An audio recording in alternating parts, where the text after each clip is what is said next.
Cash Johnny Caine's An American View, 1958. Episode 6. Missoula, Montana to Spokane, Washington, via Glacier National Park. I gave Peachy Cream a moment to stretch and yawn and warm up her tired metallic bones as I flicked the ash off my morning Marlboro like an incessant buckeye. I rolled north past Grant's Creek and the north side rail yards, where the box cars waited like forgotten stories in the sidings and chimney smoke curled lazily into the sky. Y took me in gently with a wide right turn, the kind where the whole car leans and you feel your bones click into place for the day's ride. Murrant Gulch opened to my right, deep, silent, and forever green, where cliffs fall away like some giant's broken promise and pine shadows reach into yesterday. The world grew taller through Avaro, past wooden houses perched on the edge of the land, and then Arlé, where a girl in a red headscarf waved at me like I might not come back this way. Ravalli came with its one-pump gas station and a diner that looked like it had seen better years but still smelled like home fries and bacon fat and unrequited pleasure.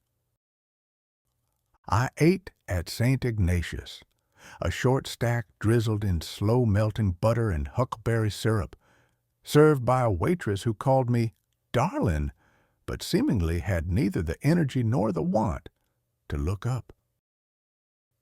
When I arrived at Mission Range, I let the mountains take me in the way a warm bed or a tender woman takes in a tired man.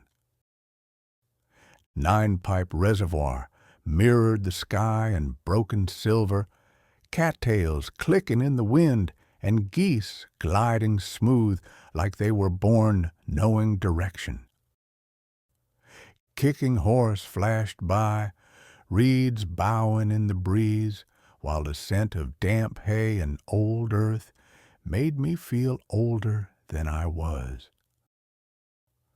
Ronan drifted by in a hush of sunlight and saddle dust, its brick storefronts and blinking marquee nestled beneath the watchful blue hush of the Mission Mountains.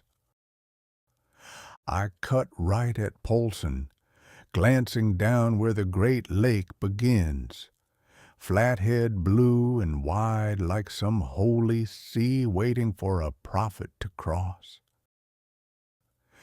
East Bay shimmered on my left, and the lake caught every color the morning sky had to offer, like a woman showing off her Sunday dress.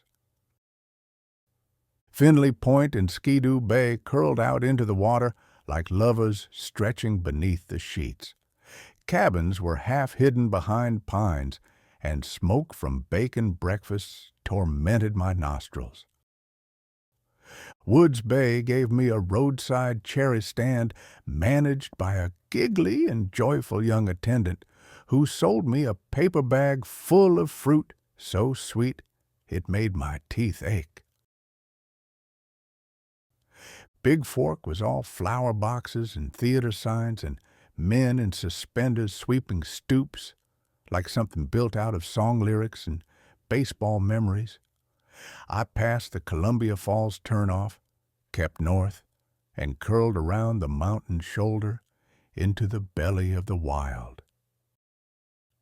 Hungry Horse boasted 3 bait shops, a dam road closed for repairs, and a kid with a red balloon staring at my Buick like it was a spaceship.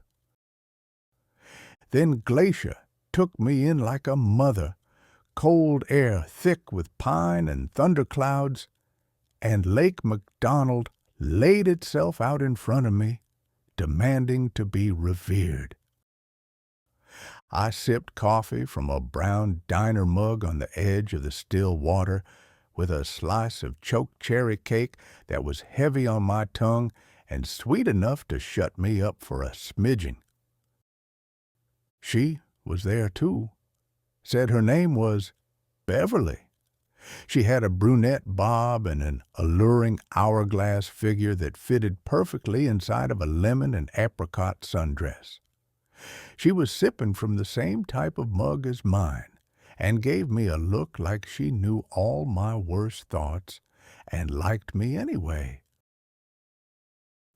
She was leaning on her golden ivory 1957 DeSoto Adventurer, and we got to talking about how trees lean toward the water or some shit. After a while, I found it increasingly harder to stay on point with those spectacular green eyes of hers piercing into my soul. She said she was heading east to do a little modeling, then playfully asked if I was planning to stay the night. When I said no, she gave me a look that told me I'd answered the question wrong, and I got the impression she wasn't used to men getting that one wrong. Back down I drove, the lake to my right, the imagery of Beverly riding shotgun, silent but smirking. Summers to lakeside, old wood marinas, beach boys with rolled-up jeans and radio static from a cooler half buried in the sand. Rawlins, Dayton, and Elmo passed like rosary beads through my fingers, each one carved by time and salt and wind off the lake.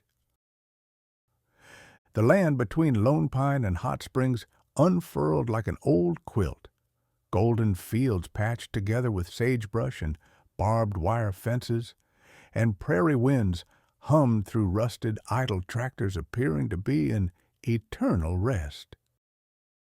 Through plains around Patrick's Knob, then on to St. Regis, where a woman with blue eyeshadow pumped my gas and told me the Coeur d'Alene sun set prettier than anywhere else on earth.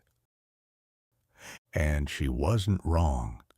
Spokane opened up golden as I rolled in at 5, checked into the Davenport, and let the velvet of the dining room swallow me whole. I ordered a cedar-planked Columbia River steelhead with wild mushroom risotto and huckleberry compote spooned over sponge cake for dessert.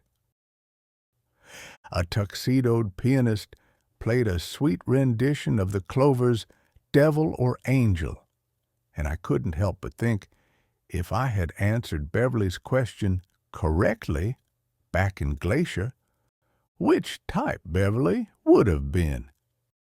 Devil or angel? I can't make up my mind.